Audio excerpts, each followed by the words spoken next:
The Open Highway podcast is a production of Viking Dog Entertainment, and now you can visit the all-new Viking Dog store for access to everything that Viking Dog has to offer. Movies, books, and apparel, including motivational lines, open highway merchandise, and exclusive wolf designs that raise money for wolf rescue organizations. So visit thevikingdogstore.com today.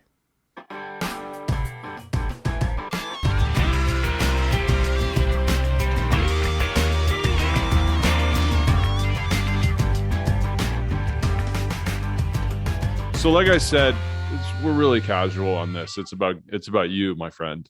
It's all about you. Sure. So I discovered you on Crystal Ball. You have been very busy lately. Between the Afghanistan withdrawal, the 9/11 commemoration, you have been very, very busy. How's that been? What's that been like to be such high demand? Well, it's I wish it was for better reasons, right? Speaking about this, I've been asked several times, how does it make you feel? You've been against the war for so long. Like, how did it make you feel seeing the last American planes leave Kabul on August 30th? And, there's nothing but sadness and anger, right? There's nothing but this didn't have to be this way. We had other choices. Things could have been done differently. But those things, those choices, those decisions, those branches, those forks, off the road were never taken and never even really evaluated. And so it's a lot of sadness and anger. It extends to a whole lot of different things, not just the policymakers and the politicians, but to the media, a lot of it where have you been these last bunch of years? This war has been going on. And now, as we're going to see, I think with it, because we've already seen with the coverage of Afghanistan, the amount of coverage, of course, is dwindling since August, and that will continue to dwindle. And so the frustration I have with,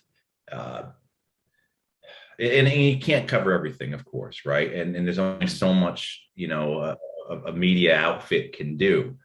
But the fact that it's so, it's like whack-a-mole with the coverage on things, it's frustrating because the context needs to be there for people to understand what's occurring, what has occurred, what's occurring now, what will continue to occur. Certainly grateful that people reached out to me and asked my opinion, but at the same time too, it's in terms of the emotions, it's just sadness and anger. Yeah, but your opinion is valuable because it's, for those who don't know, not only, well, to explain really quick, like, let's do the bullet point resume. So. Sure. Marine, let's see how much I remember and then correct me completely because I know I'll mess it up. But Marine, all right. If it sounds just better, out of college. Go. Say again? I said, if it sounds better, maybe I'll just let it go. Yeah. All right. So out of college, into the Marine Corps, correct? Correct. Okay. Yeah. Well, so I worked for a couple of years. You worked and then you went. What drove that move? What drove the move into the Marines? I was bored. I was working for publishing companies doing finance and, operations. My last job before I joined the Marine Corps was I was doing monthly planning for magazines for Modern Baby, American Baby, Modern Bride, Power and Motor Yacht. And I had one other magazine. I can't remember, but, I had a job in Midtown Manhattan, a couple blocks from the Empire State Building. My job was every month, how many copies of Modern Bride do we have to publish next month? Right. And I was just bored. And the jobs I had before, I had been in finance for about a year before that. And same thing too, was bored. I ended up in the Marine Corps. I thought about becoming a firefighter, and for a bunch of different reasons, that just didn't pan out.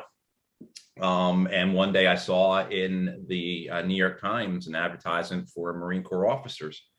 And I gave the recruiter a call, and about 7 or 8 months later, I'm at Quantico, Virginia, going to officer candidate school. And primarily because I was bored. I was afraid I was going to eventually be 40 years old and never have done anything serious or significant in my life, that I would never have been tested or challenged, So it wasn't as if I was jumping into this out of some type of form of patriotism, or, there was a desire to want to serve and to help, but it was really more of a selfish, I wanted to be a hero, right? I wanted to test myself. I wanted to challenge myself. I wanted to do things that I would look back upon and be grateful that I had those experiences. And I certainly got those experiences, and it's, to say a very cliched thing, sometimes you regret what you asked, what you're asking for. Yeah. How old were you when you joined up? What I was 20, I was 24 when I got to officer candidate school. So this would have been, when was this? Ballpark. This was January 1998. 98. Okay. Oh, in the old world. The world before. Yeah, exactly. Okay. 9/11. Yeah. Okay. So you were in, let's keep going with that. So where were you when 9/11 happened? You were stationed, I'm guessing. Yeah, I was stationed in Okinawa, Japan, but I was actually back in the United States at Quantico, Virginia, for training. I was going through explosive breaching training. Explosive breaching is when, you see in the television shows and the movies, you put the small explosive charge next to a doorknob, or you put a larger charge on the wall and you cut a hole through the wall with explosives. I was going through that training. And, we were in class that morning of 9/11, and one of the instructors comes in and says, "Hey, have you guys heard the plane crashed into the World Trade Center?" And none of us had cell phones or anything. I mean, none of us had smartphones or anything back then, right? So no one had heard. And then about 15 or 20 minutes later, the same instructor comes back in and says, "Hey, we have to cancel class. The second plane hit. Obviously, something's going on." What was occurring was that the guys who are our instructors for this course were also the bomb squad for the base. So they had to go and do their bomb squad job, because if everyone remembers, that day, everything shuts down. And so my friend who was in the course with me and this other guy, we walked up to the chow hall and just drank coffee and watched the news the rest of the day, and talked about it. And the same thing the next day, because class was canceled the next day. And then the following day, class resumes. And the idea, though, that somehow this was going to change us in the sense of what 20 years of war would bring was just not there. I don't know anybody who thought what was going to occur would occur, particularly in the Marine Corps, or in the conventional Army. I have friends also in the conventional Army. If you were in a special operations community, yeah, you might be involved in this. Or if you were a pilot off an aircraft carrier, you might drop some bombs. But for the most part, this is going to be a law enforcement style thing, right? Where we're going to use our special operations guys and CIA and FBI and get the terrorists that did this. I mean, that was the thinking in September, October of 2001, because even when the invasion of Afghanistan happens, it's pretty limited. I mean, you're talking about a Marine Expeditionary Unit goes in and a bunch of paratroopers. I mean, so you're talking about 4,000 or 5,000 guys, plus the CIA and special operations, and then the aircraft in the sky, but it's pretty limited. And so most of us in the military, particularly most of us who are bred about the Soviet experience in Afghanistan, we're thinking that we're not going to be involved, right? This is not going to concern us, and, we certainly were absolutely wrong about that. How long was it before was that your first assignment in country in Afghanistan? Did you go from Okinawa to Afghanistan? No, I went to Iraq first. I got to Iraq in May of 2004 and was there for a year. And at that point, I had gotten off active duty from the Marine Corps, because similar to the thinking in the fall of 2001 that this war wasn't going to include us. Mm-hmm. By the summer of 2004, when I had to decide whether or not I was going to stay in the Marine Corps, and at that point I was in the Pentagon. I was the junior Marine Corps officer on the Secretary of the Navy staff, I had to decide whether I was going to stay in the Marine Corps or not. And I was just having a bad experience at the Pentagon. I was really dismayed about the war in many ways. One of the things that had occurred to me was that at the Pentagon in that position, I was called the White House liaison officer. So I was responsible for all the casualty information that was going to the White House regarding Marines killed in the Iraq War, so that the president could sign a letter and gets mailed to the families. And the second Marine that was killed over in Iraq, his letter gets returned to the White House for a bad address. And in the military, you have what's called a record of emergency data. And, and you're talking about 19-year-old kids, 20-year-old kids. So they don't update that, or they don't, I mean, like that's anyone who's been in the military knows what I'm talking about. So, but the White House, I think quite rightly so, freaks out that this letter got returned, the condolence letter from the president to, the family of a Marine killed in Iraq gets returned. So my boss, who is the executive assistant to the Secretary of the Navy, says to me, "Hey, Captain Hoh, you are now going to call every casualty officer and verify the address of each of the deceased so that we don't have this happen again." I say, "Okay, sir." And what happens is that here I am as someone calling down from the Secretary of Navy's office directly to the individual casualties officers. So every time someone is killed overseas, the Marine Corps or the Army or the Air Force or whoever assigns an officer to that family as what's called a casualty officer, and that officer is responsible for shepherding, holding the hand of the family through the process, receiving the body, the burial, the ceremonies, all of that, making sure the benefits are received, and, basically the Marine Corps really fucks it up. I mean, absolutely fucks up the casualty process. Like it is abhorrent what occurs. Right. We could be here all day just telling, because what's happening is I'm calling down as, I sit in the Secretary of Navy's office. I sit, I'm 20 yards away, 25 yards away from the Commandant of the Marine Corps' office, and so here I am calling down these casualty officers, and they're telling me these horror stories about just different things about how the families are one bureaucratic disaster after another. I mean, give you an example of what I'm talking about. A family whose son was killed in Iraq. They're Buddhist. They go to Arlington Cemetery for the ceremony. They expect to receive their son's ashes, and they are told when they get there that not only can they not receive the ashes, but if they don't agree to let the ashes remain there, there will be no ceremony. Right? I mean, that is just one example of, dozens. This is the stories of, people may remember from that time, 2003, families of soldiers and sailors and Marines and airmen who end up wounded in Walter Reed or Bethesda or any of the other military hospitals from this combat, receiving bills for their care, or receiving bills for their food.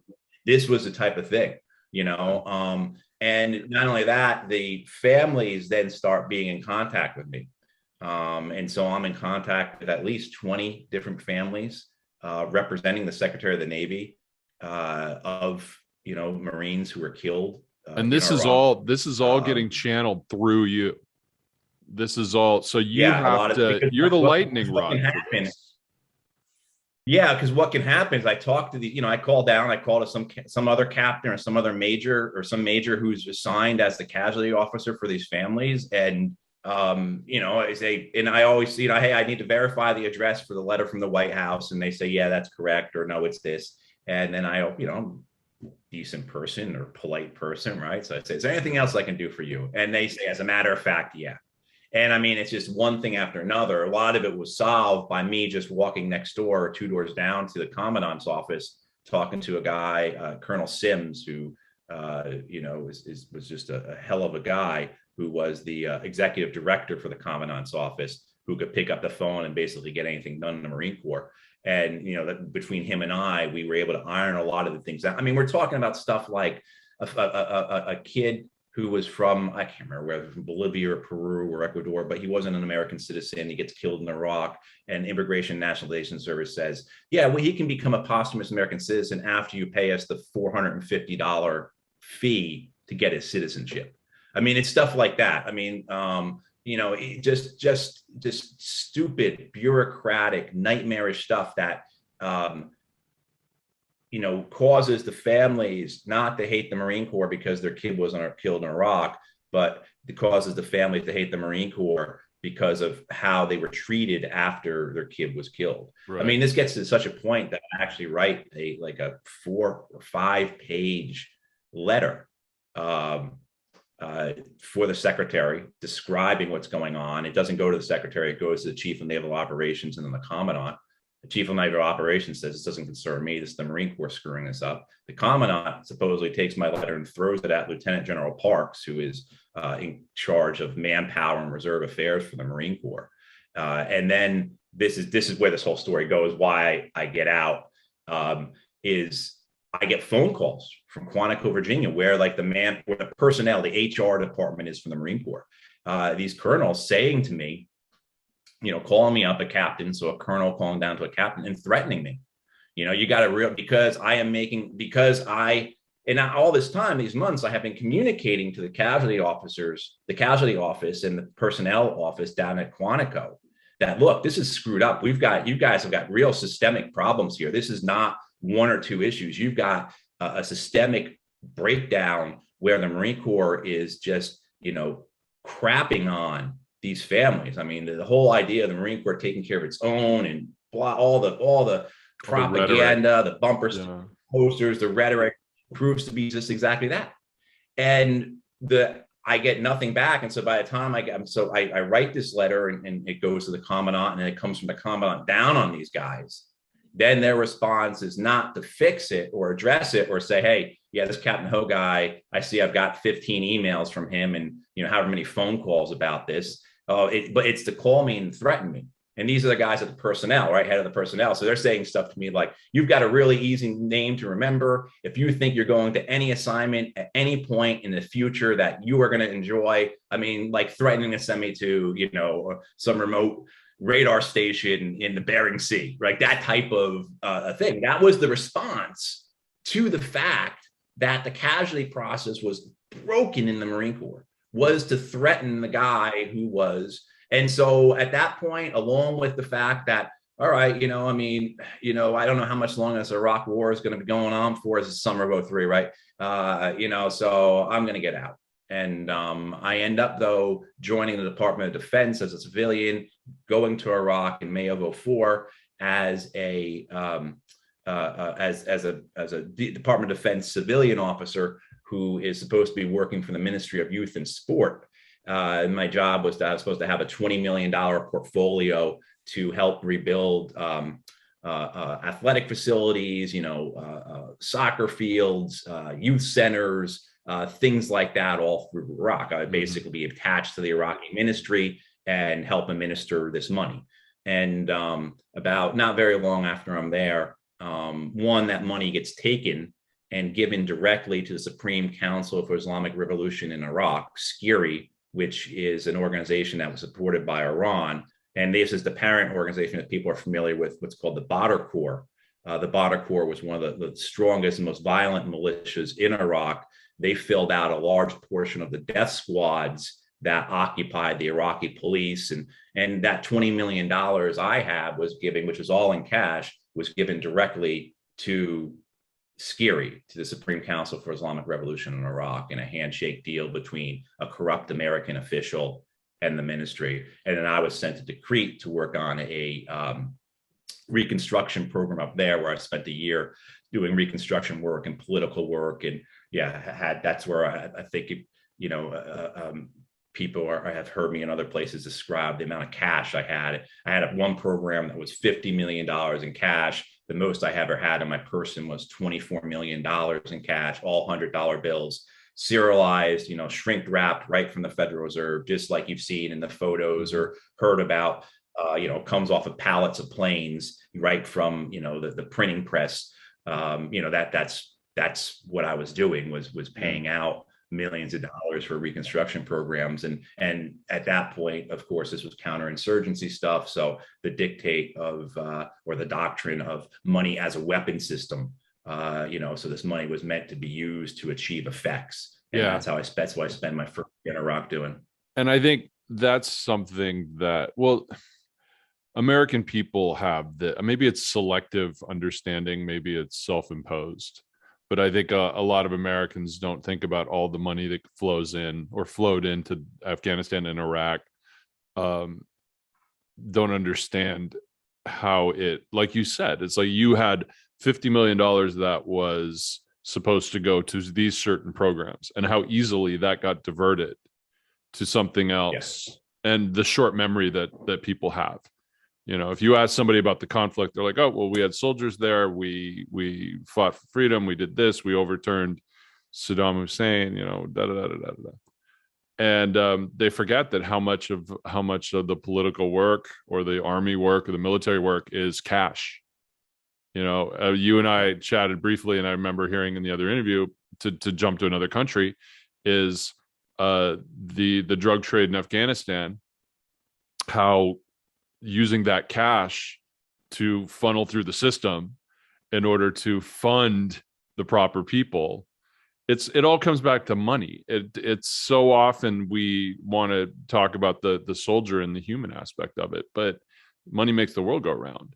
And you're a perfect example of what you're talking about how it got diverted so easily. And we're like, no, we're saving women, we're saving children, we're building schools, we're doing this.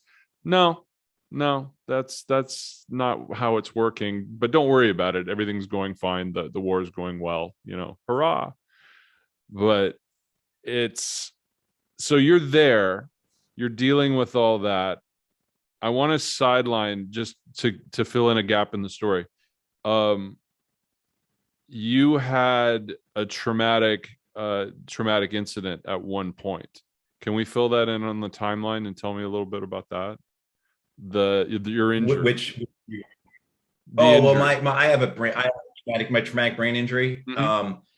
There's not one time you can pinpoint that. I mean, I've been exposed to hundreds of explosive blasts. It's possible that my traumatic brain injury doesn't come from the wars in Iraq, but from training, peacetime training. Mm-hmm. You know, I mean, remember I was telling you during 9/11, I was like explosive breachers course. So you're only a couple feet away from these blasts going off. Yeah. And I recall one time there was two teams, my team and this other team. You know, there's about 10 of us in this training or whatever. So one group of 5 guys, other group of 5 guys. The other group, they had miscalculated the explosive weight of their blast. And I mean, we were around the corner from them, and it rocked us, and it knocked all the walls off. We had all these like little buildings that we would do this stuff in, right? You know, knocked all the walls off and blew all, I mean, like, because they had miscalculated and so I was, as well as we used to do as a combat engineer, you know, and combat engineers do a lot of things. But if you're the type of combat engineer I was, who was always with the infantry, you blow a lot of stuff up. You know, you do demolitions. That's your work. When I was in Iraq, my second time in command of a Marine Corps company, you know, in terms of in command of a combat engineer company, a reserve combat engineer company, my guys did what's called route clearance. They are the guys who went out and looked for the IEDs, right? I mean, so they're going out looking for roadside bombs, for what we used to call landmines. You know, I mean, so you're always absorbing these blasts. And 15 years ago, did not know what these blasts were doing to our brains. We had an understanding of how, you know, but the effect on the brain. And, you know, I'll give you an example. I had Marines this is one thing, I think you brought up the money, Eric, and that people aren't cognizant of. I don't think people are cognizant of how violent these wars are. No. There's a number of reasons for that. But the idea of how violent these wars are best understood by, you have about 2.7 million Iraq and Afghan veterans. About half of them saw combat. And out of that total, about 500,000 are estimated to have traumatic brain injury. Now, not all of that is because of explosive blasts. You know, some of that's just simply accidents. They were over in Iraq or whatever, and they fell off a ladder. You know, I mean, like, things happen. But a majority of those, or at least a plurality, are from explosive blasts. The reason being is that our body armor and our vehicle armor is so good that we survive things constantly that wouldn't have just killed us in previous wars, but would have killed us in the earlier parts of these wars. I mean, I took a piece of shrapnel the size of a $50 of a 50-cent piece off my chest one time, right, from a grenade. Like in any other war, if I didn't have what we call double sappy armor, right, the two ceramic plates on my chest, if I didn't have that in any previous war, or even at the beginning of these wars, that would have gone through into my chest, and I wouldn't be here talking to you today. I would have drowned in my own blood, type of thing, in my lungs. And that happened. Almost all of us have these stories. Giving it this story will tell you how bad it was.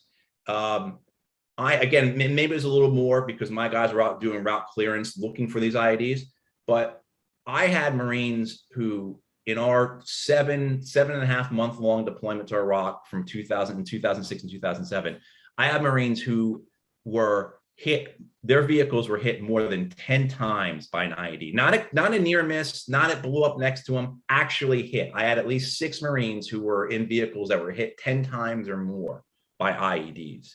I mean, the number who were hit more than 5 times, and then most of us had at least 1 or 2 hits. When we get back to 29 Palms in California after this deployment, there is no traumatic brain injury group at the hospital at 29 Palms, California. I mean, 29 Palms, California is strictly just Marine Corps combat units who are just rotating to Iraq, one after another. Some go to Afghanistan, almost all of them go to Iraq. I mean, this is back when, the Marines, particularly if you were an enlisted Marine, you would go to Iraq for 7 to 8 months, come back, spend 3 months in the US, maybe 4 months, and then go back to Iraq. They would just shift these guys from one unit to the other, right? And this kind of hid how often the Marines were deploying, because you would say, well, no, this unit hasn't deployed in 2 years. But you took all the guys from that unit and put it into another unit and deployed that, right? I mean, that's what they were doing. There was no traumatic brain injury consult group. There were no doctors at the 29 Palms Hospital, and this isn't halfway through 2007. So what happens is, they send up a contact team from the hospital down at Camp Pendleton.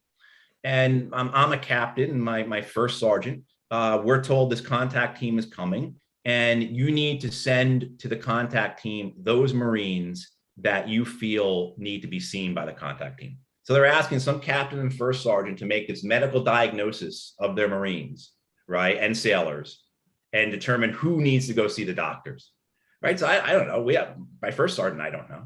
So we say, okay, if you've been blown up more than 5 times or more, you need to go see the doctors, right? And that's a bunch of my Marines, 20 or 25 or so at least.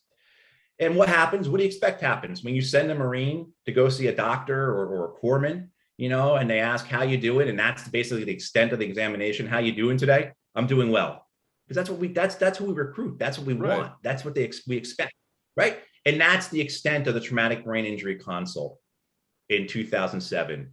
For the U.S. Marine Corps. Okay, so captains and sergeants. Yeah, I mean, and that's the type of thing. Meanwhile, these guys have gotten blown up. And now, just to give you the idea of where it's gone to, if you are within 50 meters, not 50 feet, 50 meters of an explosive blast, even if you are in an armored vehicle, you have to go for a traumatic brain injury consult now. Do you agree with that? We go from... I think so, because what we now know about how blasts can affect people, even if you are within an armored vehicle and you are half a football field away, there can be damage, and maybe it doesn't need to be that strict, but I think by making it that strict, you've got a better chance of not letting anything pass through. So, you have all these young men, and women, who are surviving these IED blasts, walking away from them. I mean, guys with the vehicle will get literally blown up into the air, roll over. The Marines and sailors, soldiers crawl out of the vehicle, dust themselves off, and go on with the next mission. A corpsman or a medic will come by and look them in the eye to see if they've got a concussion, and that'd be about it. And now we know we have I'm fascinated by the little thing that you said about how you doing today. The Marine comes in, sir, I'm doing fine, sir. You know, that's that bravado that is supposed to be in the military. You know, it's like, and I keep thinking of like football players, because while being in an explosive situation is different than, you know, getting tackled on the 20-yard line, but there are some similarities to Oh yeah. the concussions, the football players, and how we're like, oh, shake it off. But you've got, Yep, you know, exactly. I think about the videos we used to see that would come out of the battlefield, with like the Marines and running, all, not just the Marines, but all the military. You know, they'd have the music playing, and the heavy metal was going, and that was that kind of camaraderie. And I'm like, I'm here to chew bubble gum and kick ass, and, you know, that whole kind of thing. And now, they're like, they have to stop and get themselves checked out, and like, nope, you're out of the game. There's got to be this mentality of like, no, coach, no, I'm fine.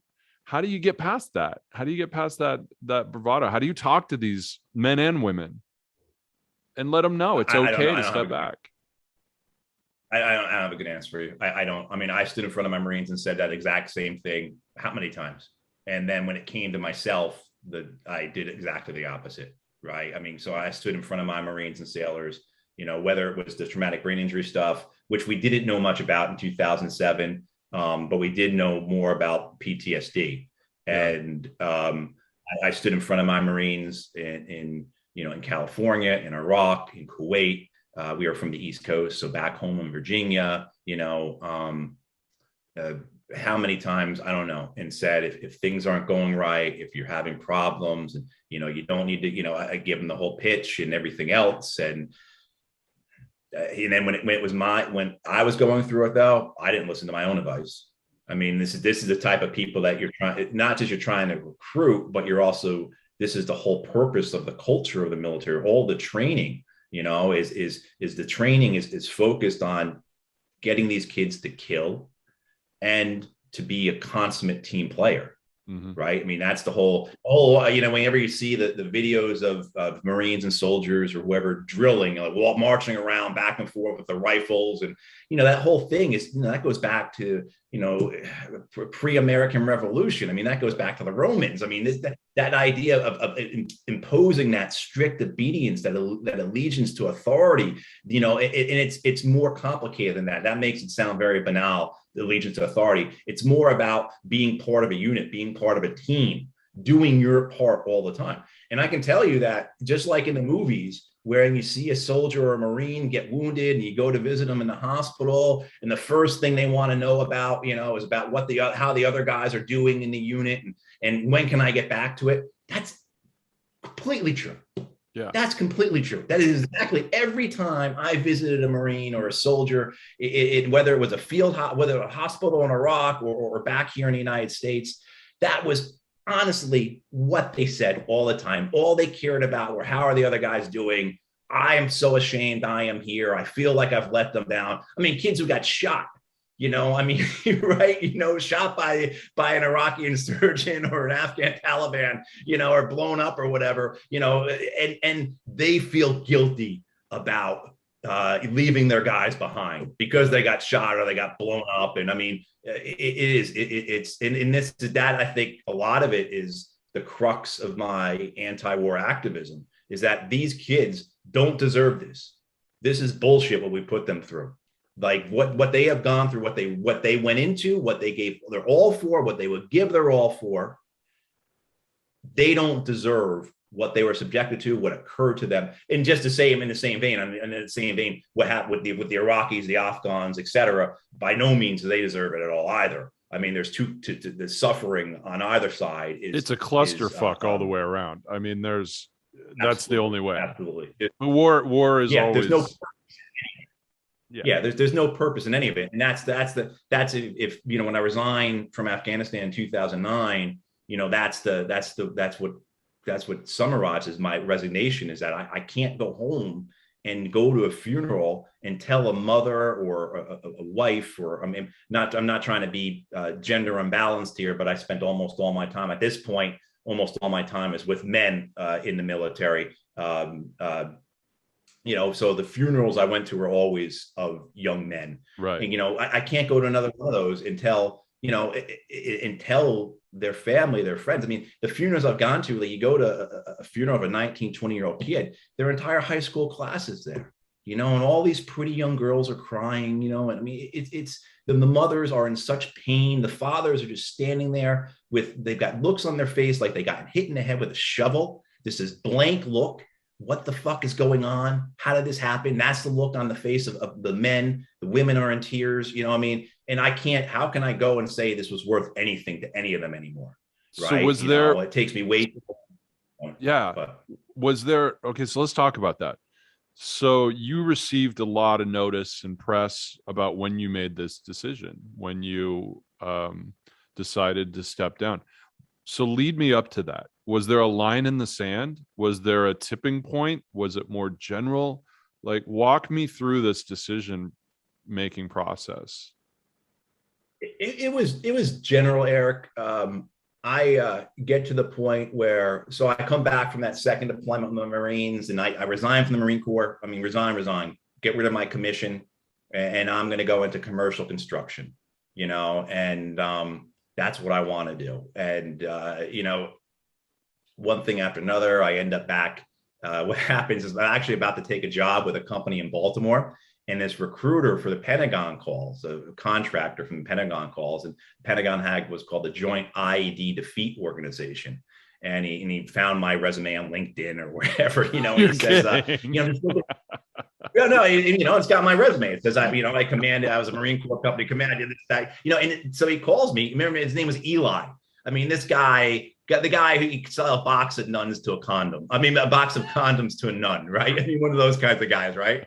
Just that type of sales guy, he's so good at it. And of course, I'm not kidding you. I'm about to call this company in Baltimore and say, hey, I'm going to take the job with you. And Eli says to me on the phone, he says, I'm at the joint. And we're here. We're trying to find technologies to protect Marines and soldiers from IEDs in Iraq and Afghanistan. And I'm looking at your resume, and I just got to tell you, with your experience, you can help save a lot of lives. Right. So just pulls me right in. And then at that point, I mean, I am morally and intellectually broken. I'm suicidal. The alcohol use is meant to medicate me. It's also meant as a slow form of death, right? It's a slow way of killing myself. I end up, because I had done so much work with the State Department, I end up getting appointed into the Foreign Service because I know people there, so I get appointed into the Foreign Service at a pretty senior level for a guy my age. Just to give you an idea of how there were only 2 slots that were open. I got one. And if people remember, Bill Richardson, the former governor of New Mexico, former United Nations ambassador, his foreign policy assistant got the other one. So it was like that type of insider thing, that I get appointed into the Foreign Service. Very special, right? And I end up going back to Afghanistan. I go to Afghanistan and get there in April of 2009. Again, I'm intellectually and morally broken. One of the things I think that helps me is that because I'm in Afghanistan, I'm in the East for a while. And then I'm down in the South. I spent a total of 5 months there before I resigned. One of the things I've realized, Eric, that helps me there is that I can't drink. And by not drinking, that allows that part of me that I'm, subjugating with alcohol, right? That the part that I'm trying to keep down, the stuff, because all of us, I think, or not all of us, a lot of us going through these wars are keeping stuff behind closed doors. We don't want to let those doors open, because if it comes out, right? If it comes out about what we're doing, what we're taking part in, whether it be the morality of this, how counterproductive it is, the futility of it, the lies behind it, on and on and on. If we let that stuff out, where does it go? So with alcohol, I can keep that stuff pretty well subdued. In Afghanistan, I can't. And so a lot of that stuff comes up. So I'm having this crisis of conscience over there. I go to Afghanistan thinking that because this is 2009, that the Obama administration is going to do things differently.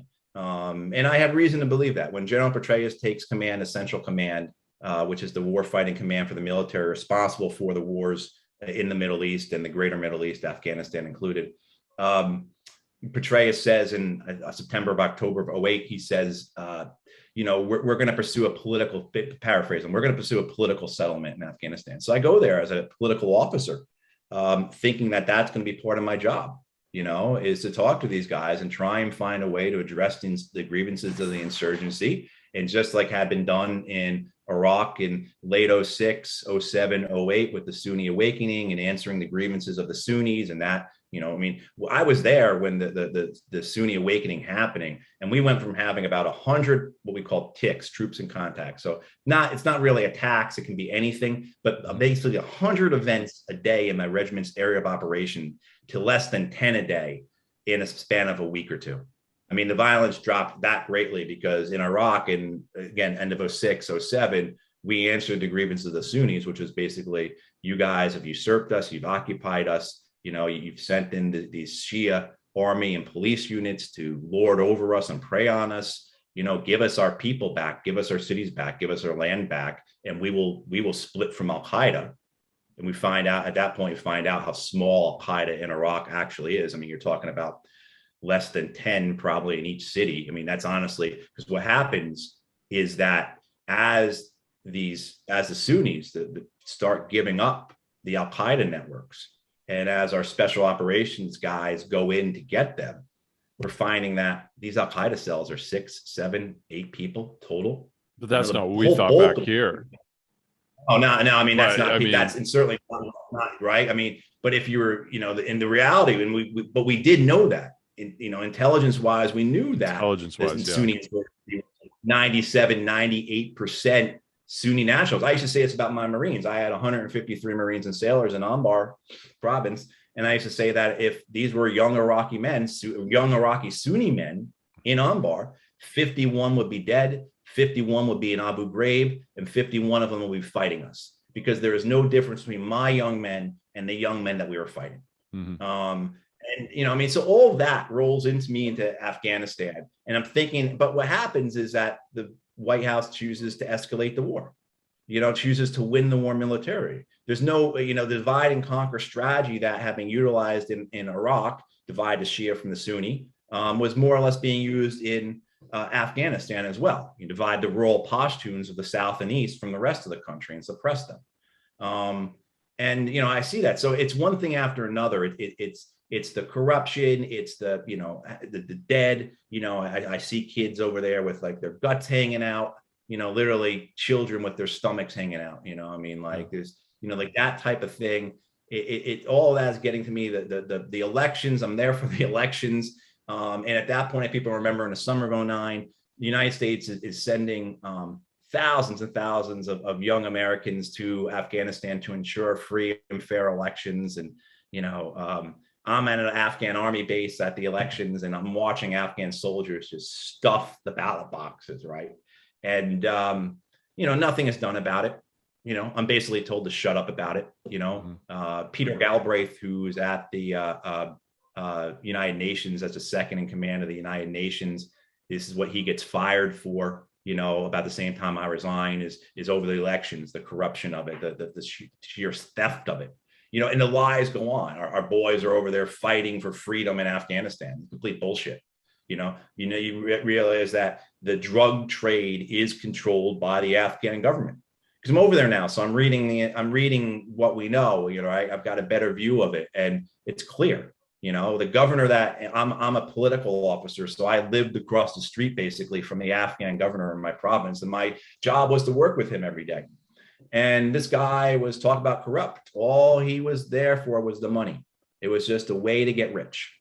And the Afghan people suffered and suffered. And what we were doing was basically giving the Afghan people two choices.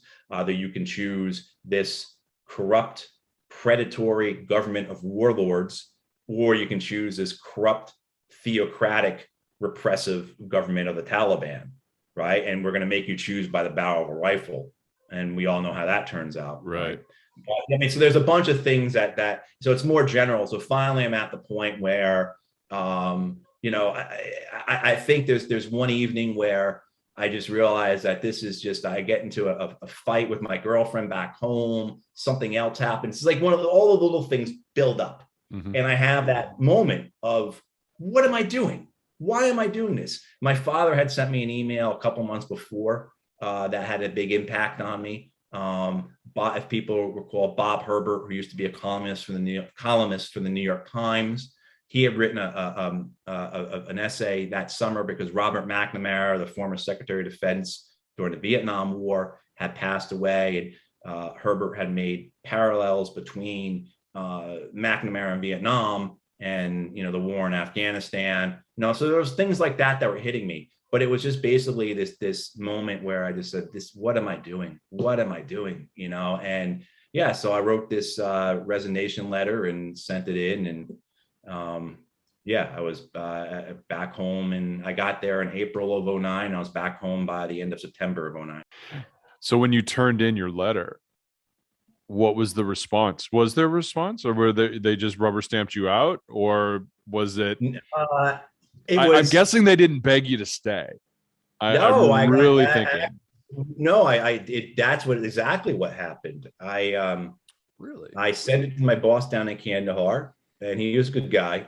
And he said, come on down and talk to me about this. So I take a helicopter down to Kandahar and everything. And you really want to do this? And he says, and I said, yeah, and I just can't go along with this anymore. And he's like, I have a feeling that he had been like a former congressional staffer. He had been part of the State Department. He had never been to war before, and he says, I have a feeling that if I was to do this one or two more times like you, I would do the same. And then my resignation. So I send it in, and somebody sends it all around the whole State Department within Afghanistan. And my counterparts, the other political officers, because there's like basically there's one of us more or less. Some provinces have more because there's more people, but there's one of us in each of the provinces. Some are American, some are British, some are Canadian, Dutch, German, whatever. But among the Americans, my counterparts in Kandahar, Helmand, Uruzgan, Nuristan, Kunar. So the most violent provinces of the Afghan war, I receive notes from them saying, right on. The people back in the embassy, the lady who is in charge of the provincial office, so she's in charge of all of us who are out in the provinces doing this work. She says to me, absolute same thing, right on. I'm so glad you're doing this. Thank you for doing this. It goes up to, it gets sent back to DC, and an ex-girlfriend of mine at the State Department who works on Afghanistan issues and Pakistan issues, I guess it got sent back on a Friday, and on a Monday morning, I wake up and I've got an email, or at some point during the day on Monday, because we're ahead time-wise, I got an email from Liz, and she's like, holy shit, Ambassador Holbrooke came into the meeting today with a copy of your resignation letter in your hand, demanding to know who this guy was, and he wants to talk to him. And I immediately get a phone call from a guy named Henry Ensher, who at that point, he was the guy who hired me for all this. He's the head of Afghan operations for the State Department. And he calls me not soon after I read this email from Liz. And he says, the first question out of his mouth, though, is, are you going to go to the press? And at that point, I had never thought anything about that. It was just, I am quitting. I am done. Again, I'm morally and intellectually broken. I'm ashamed of myself for doing this. This is just, I am getting away from this. I'm trying to wash this off my hands. And I did, hey, Henry, I never even thought of that, whatever. So I have to go up to Kabul. I've got to meet, I meet with a guy named Richard Odoni, who is the deputy ambassador for Afghanistan. Afghanistan actually had this weird system where we had a deputy ambassador. I think it was the only one in the world that had a deputy ambassador. But Richard Odoni says to me, I've got children that are military age. There is no way I would let them serve in this war. This is the number 2 guy for the State Department in Afghanistan. Right. I meet with Eikenberry, who is the ambassador. He had been a previous 3-star Army general. He had been commanded, several years before, had commanded the U.S. military in Afghanistan.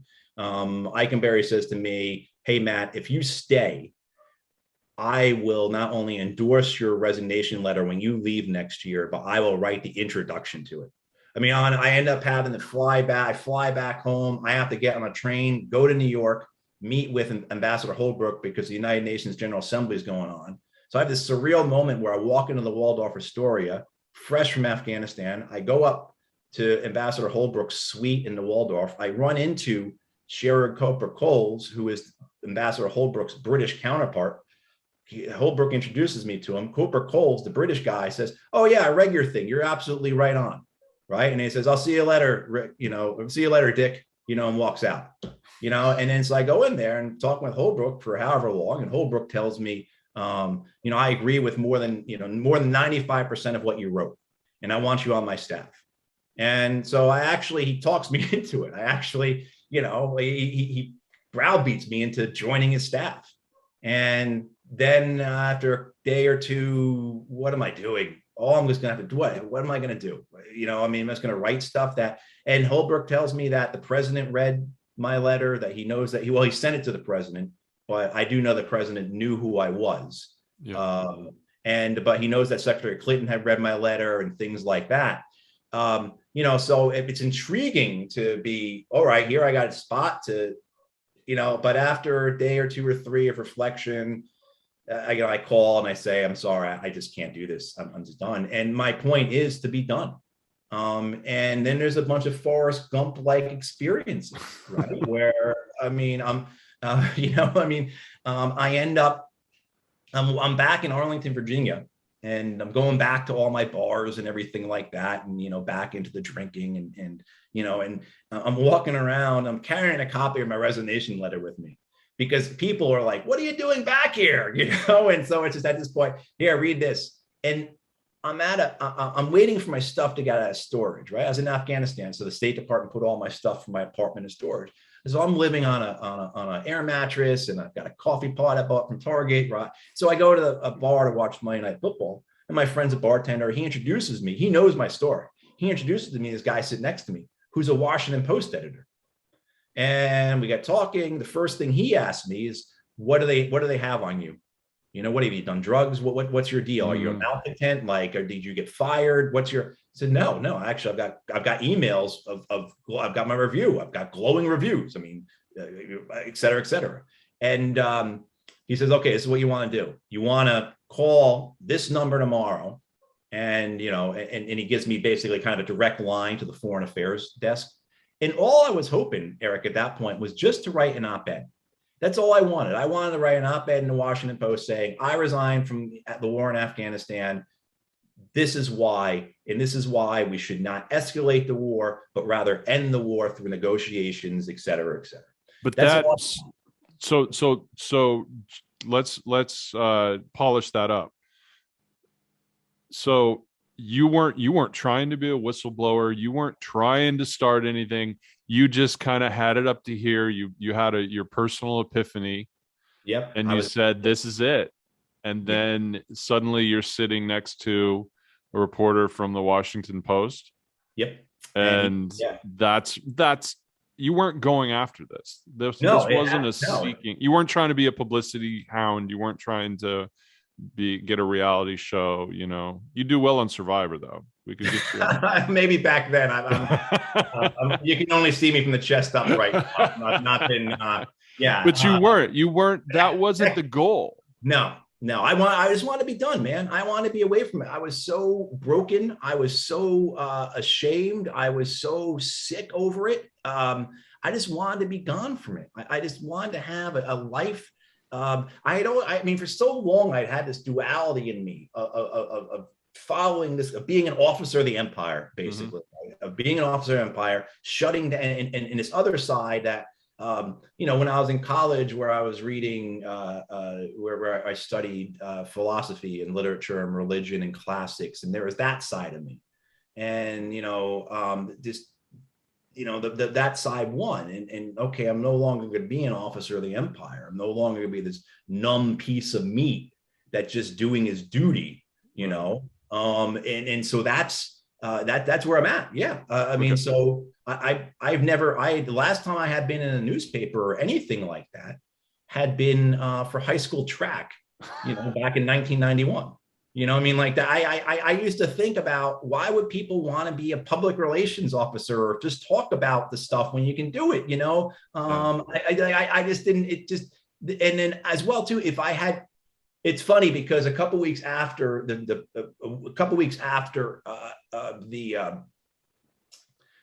news story comes out, and I've been on television and all that, and I'm standing in Union Station in Washington, D.C., the train station, and I get a phone call, and it's from the great Dan Ellsberg of the Pentagon Papers, right? And the first thing he asked me is like, did you bring any documents? And, I didn't. I mean, I didn't. I didn't print out my emails. I didn't put anything on a thumb drive. I burned my little, we used to, all my notebooks and everything, I burned them. I remember going behind our little headquarters. I was on what was called a provincial reconstruction team. We had a burn barrel there, went back there and burned my notebooks before I left. There was also part of me, though, because again, there was this duality, right? That so I shouldn't say that I was done with wanting to be an officer of the empire, because for the next couple of years, for about at least a year and a half, as I'm speaking out against the war, I'm still hedging. I'm still holding on to the idea that maybe I can go back into government service. I knew stories of men like Tony Lake, who had been Bill Clinton's national security advisor. Tony Lake had resigned from the State Department. I believe it was the State Department he resigned from over the Vietnam War. I mean, there are guys and men and women who had done these kinds of things, who had gone back into government service. And so I was hedging. If people ever see me, I'm in Jeremy Scahill's film Dirty Wars. And at one point, Scahill asked me on camera how many people are on the kill list. It's called the JPEL, the Joint Prioritized Effects List. And this is the kill list. This is the list of all the people that we're going to go down in order. And these are the people we're going to kill, either by commandos or by drones or manned aircraft attack or whatever. And I knew that number. I refused to tell them, because I don't want to disclose any classified information. Because at that point, I'm still thinking maybe I can get back into the government. I'm still hedging on it. Now, of course, I do it completely different. And there's a value in that. I mean, you see certainly with, as we're talking in this week, the whistleblower from Facebook has been in Congress, and she has done a great job of bringing the documentation needed to prove this. But correct me if I'm wrong. And it happens a lot. But you're not in a situation, you're not Snowden. You're not Manning. You're not in a situation where all of this illegal secret stuff is being done. You're more in a situation where it's just situation normal, all fucked up. And no one's doing anything about it. And you're looking around with kind of clear eyes and saying, well, wait a second, it doesn't have to be this way. It shouldn't be this way. No good is going to come of this. And I'm sure there was, clearance information and all of that you saw, but that's not the gist of it. The gist of it is, this ain't working. You're not telling the truth, but everybody around us knows it. And they're either a contractor working for their own gains, or the military for their own gains, or the media for their own gains. It's if you're there, you see it. So like, you weren't trying to sneak away with a hard drive. Even if you had, that wouldn't have been what the major story was about. Accurate. And actually, the crazy thing about this, Eric, is that all the information you need to understand this is published every quarter by the Department of Defense. Mm-hmm. So starting in 2008, I believe, the Congress mandates that the Department of Defense has to publish quarterly an update on the war in Afghanistan. And I mean, because the Pentagon thinks they're going to win this thing, and because they're going to prove that counterinsurgency works and that General Petraeus deserves a 5th star, those kinds of things, right? I mean, if you go back and look at those quarterly updates to Congress on the Afghan war from the Pentagon, in those first few years, 08, 09, 10, these things are hundreds of pages long. There's so much information. It has all the information in there that you need to see that, as we put more troops into Afghanistan, the Taliban gets stronger. I mean, if you look at this information, you'll see that every year the Taliban launches more attacks. They put more roadside bombs in the ground. I mean, like, all that stuff. The Pentagon is publishing this information. I mean, this culminates when Leon Panetta is Secretary of Defense, and it's, I can't remember if it's the winter of 2012 or winter of 2013. The Pentagon gets caught lying about the war in Afghanistan. It's either the Associated Press or Reuters catches them in a lie, because the Pentagon is claiming that, look, Taliban attacks are going down. Our strategy is proving successful.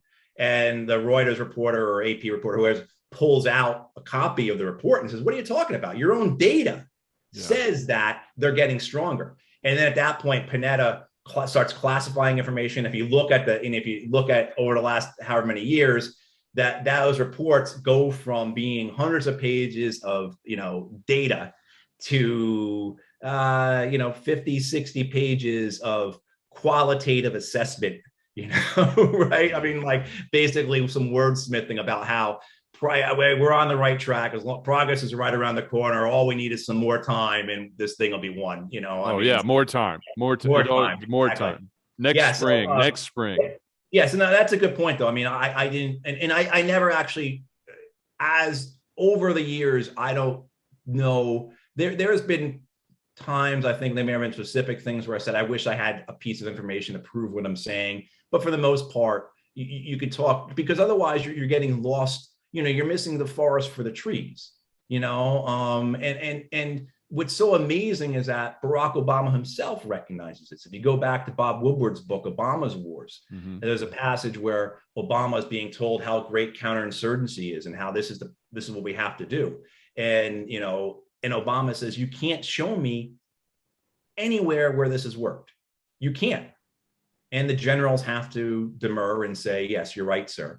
And Obama's so boxed in, though, that he goes along with the strategy. There's political reasons for it too. I mean, but so it is. It just you can look at the whole and realize that this isn't going to work. It's not going to work. You can just use your own experiences. The idea of counterinsurgency is this idea that you're going to occupy a place, and because you're spending money, you're going to win the hearts and minds of the people, even as you're killing them.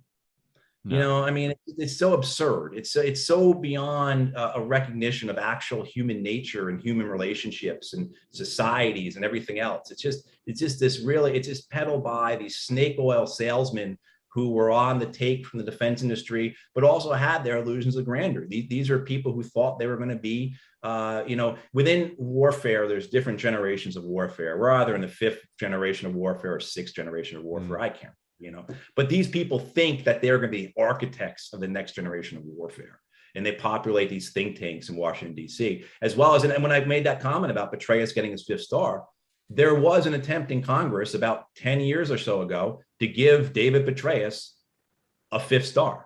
About the same time he was sleeping with his mistress, who was writing his biography, and he was head of, that's at the same time. But I guess that was before, because at that point, when he sleeps with his mistress, he's head of the CIA, because that's where he gives her all that top secret information on CIA operations, right? To impress his mistress, right? I mean, like, so yeah. Money is important, but you can't take away the personalities involved here. Either. Yeah, and on the insurgency, like I've always heard, and I've always kind of maintained this. I mean, you're going into a war zone. I mean, it's the similarities with Vietnam you can't escape. No. Not the fall of Saigon thing. That's a whole other BS discussion. But the similarities, if you go into a village and you have a platoon that goes into a village and they're under the instructions of, put it under the boot heel, and that's how we're going to bring peace to the area. And they knock the door down on some house. And there's some kid in there who watches his father get taken away. He watches his father get killed, watches, just even get beaten. And then they suddenly have the ability to join a group that's going to take them in and say, look what's going on, come with us. And they foster that hatred, or they foster that anger that's been created by the peacekeepers. It's no wonder that a local group is going to grow. It's no wonder that they're going to have people ready to lay down their lives or take down 100 people, whether it's a suicide bombing or it's a roadside IED, or just spreading their thoughts to the next generation. It's too simple to think if we go in there, we put everybody down, they're suddenly going to wake up and be like, oh my God, Western civilization, Western democracy, Levi's and cigarettes. That's Vietnam right there. It's the same mentality in a different generation. Yeah, it's just, you've got, it's the idea that you could go into any part of the United States and change someone's political views because you built them a new school, right? So you go to like the reddest part of Texas and say, hey, if you guys stop supporting this anti-abortion law, we'll build you a new community center. Is that a deal? I mean, like, how absurd is that, right? I mean, the best way I can explain it, the thing that sticks with me is some point in the spring of '09, and I'm up in Jalalabad in Afghanistan, so in Nangarhar province on the eastern part of Afghanistan and Pakistan side, and this Army staff sergeant says, who's been there a couple of times, he's probably on his 4th combat deployment, probably on his 2nd time to Afghanistan, probably did 2 deployments to Iraq, he says, we're just gonna have to start shooting at 12-year-olds. He was absolutely right. Mm-hmm. And what he meant by that was not that he's some kind of psychopath who wanted to kill children, but that as long as we keep coming back here, they're going to fight us. So these 12-year-olds are eventually going to be 15-year-olds, eventually going to be 18-year-olds, eventually going to be 22-year-olds. We might as well just shoot them now, because as long as we stay here, we're going to have to fight them. And he's absolutely right. This was 2009. He said that. So those 12-year-olds are what, 24-year-olds now, if they survived, if they're alive. Mm-hmm. I mean, they started fighting when they were 17, 18 years old, probably started with insurgency when they were 15 or 16, maybe even earlier, doing whatever jobs they have them do, I mean, like, that's the reality of it. And that staff sergeant understood that. We might as well just shoot the 12-year-olds. I mean, that was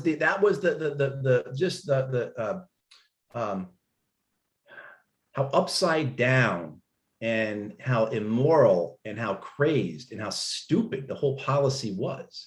It was so detached from reality.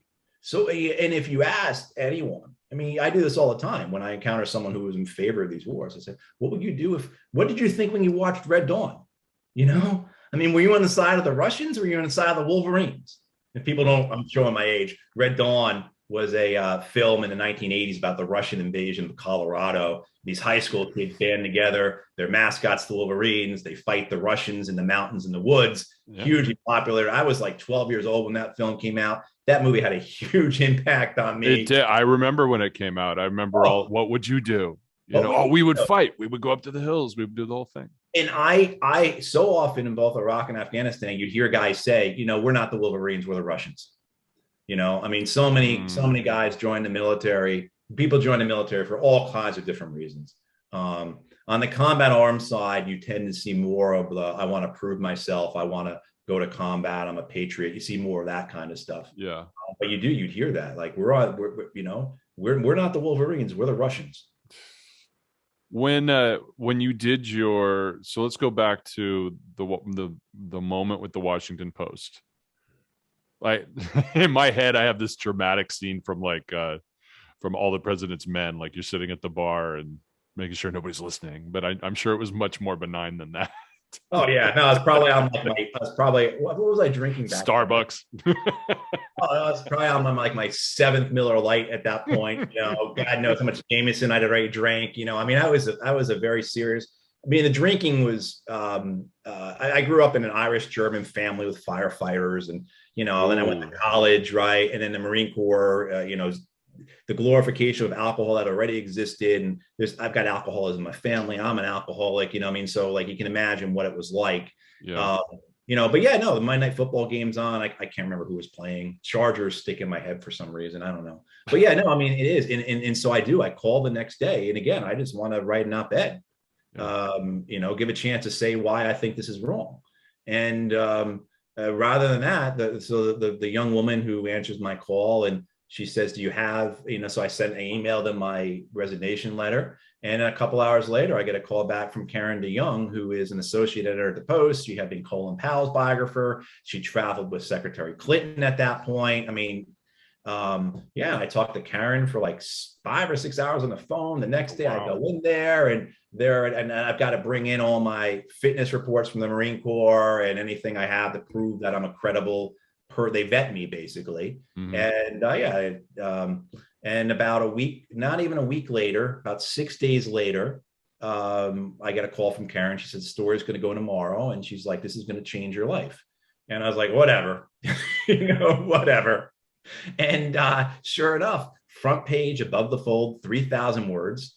I wake up and my phone voicemail is already full. I'm in this apartment where all I've got is like just some clothes, an air mattress, a coffee pot. I look through my blinds in my apartment. There's 3 television trucks in front of my apartment building. I get a knock on the door. I recognize the young man who works in the apartment complex office. He's like, "Is everything okay? Is there anything we can do for you? Because we're getting bombarded with these news people." And I said, "Yeah, so yeah, I mean, it did. Here I am 12 years later talking to you. I never expected. Yeah. I mean, people can't see it, but I got this, professional microphone and everything because I do this all the time. Oh, you're an old pro. You've appeared on multiple shows I was happy when you said you do my show. I was like, yeah, I've arrived because he's going to do my show. Oh man. What's been the general response? So there's different camps it's going to come from. So obviously there's the political response. Let's call it political military, the establishment. So there's going to be a response from that world. There's going to be a response from the media world, left and right, center, wherever you want to call it. And then there's the public. What's been the general response to you, your message, the way you came across, the way the message came across? How's from each of those 3 groups? Well, yeah. Okay. So from the political media, it was very supportive. I mean, very supportive. I get taken, to the point that I'm getting people from the State Department and the White House telling me on the sly, basically, keep it up. You're really helping us. Keep going on. And I'm having an effect. I go on the Today Show. I do and you got to remember too, things were different 12 years ago with social media. It wasn't as evolved. As we were talking in our pre-interview yesterday, Eric, to do a media interview, 12 years ago, you had to go to a studio or you had to be on a landline phone. There was no Zoom, and we had Skype, but it didn't work well enough to, even our cell phones were, you had 3, did you even have 3G at that point? So you put a radio show on a cell phone, it just wasn't going to sound right. Things were different. And, but like I said, it blows up. I'm getting thousands of messages on Facebook. I've got no idea what to do about this. Fortunately, the woman I was dating at that point worked for a public relations firm, just happened to be that Molly worked for a big pot. And so she was able to help me kind of figure some things out, how I'm going to do it, because I was just overwhelmed. Just holy, what did I got myself into? Yeah. And so with the political and media, it's almost all supportive, at least in terms of people I know. I didn't lose any friendships over this. People were supporting me to an extent, because after a few weeks of doing these TV shows and radio shows and being in newspapers and everything else, I start to notice some things happening with these producers and these reporters and these anchors and these hosts and everything. And what I find is I'm actually at an interview one time with Dan Rather up in New York City, and his producer says, "Hey, can you comment on this?" And he shows me an email, and the email is from this strategic communications firm that says they're working on behalf of Central Command, General David Petraeus' command down in Tampa, and that it basically says, this guy Matthew Hoh is not who he says he is. He really didn't do much work over there. He was a malcontent. We have reason to believe this was all set up basically for him to gain notoriety. So the idea that I went to Afghanistan just to resign so I could become a big, a big deal in the anti-war. It was all a big plan. Yeah, it exactly. was all a big plan. And the way it ends, though, the important thing is the way it ends is that if this is the kind of person that you want to work with, you're not the kind of journalist that we want to work with. And so from the senior, from Central Command, from the generals, there's what happens is, like I said, I've been on Today's Show, and they invite me back on 2 other times. And both times they bring me up to New York, and I'm in the nice hotel they put you up in and everything else. And it's 5 o'clock, 5:30 in the morning or whatever. I'm getting ready to go over to the TV show. And both those mornings, I've been on once, and 2 other times I was invited on. Both those, the second and third time, I get a call first thing in the morning saying, "Hey, sorry, we're not going to have you on today because the White House offered up." The first time they offered up Bob Gates, and the second time they offered up Joe Biden. So I was having an impact, and I know this because but one of those times, Matt Lauer says, the producer said, "But can you come by at 11 o'clock? Matt Lauer wants to talk to you. He's going to Afghanistan in a couple of weeks. He'd like to get some, And I go in there and I talk to Lauer, and he says, "This is rare when this happens, but you're doing a good job." And that's why when they found out that you were going to be on, they offered up the Secretary of Defense, they offered up the Vice President. So having an effect, it was clear. And, so you saw that the media response was, some of them back away because they're afraid of losing access. So that Dan Rather appearance never happened. Even though they brought me up to New York, they spent 3 hours interviewing me. I'm doing B-roll with Dan Rather in Midtown Manhattan. And he's telling me as we're doing the B-roll, he's saying to me, I know you're right about Afghanistan because I've been going there for 30 years and you were absolutely right. But after they get that email, a month or so later, when that show airs, people remember it was called Dan Rather Reports or something like that. When that show airs, I'm nowhere to be seen on the show. But I can't remember if he was over in Afghanistan or some other correspondent was over in Afghanistan flying around on a helicopter with General McChrystal. Right. So, right. You see how the access, the carrot and stick of access works. And we are just getting started. Make sure you come back next time for part 2 of my conversation with Matthew Hoh on the open highway. For the highways of America, which for so many years were an assortment of as many designs and pavements as there were states, are now becoming one big road that can take you anywhere faster, safer, and more directly than ever before. What is this big road? Where is it going? How much has been built? How much is yet to come? These are questions we ask. Certainly traveling the entire system would be a memorable experience, but few of us have the time for such a trip.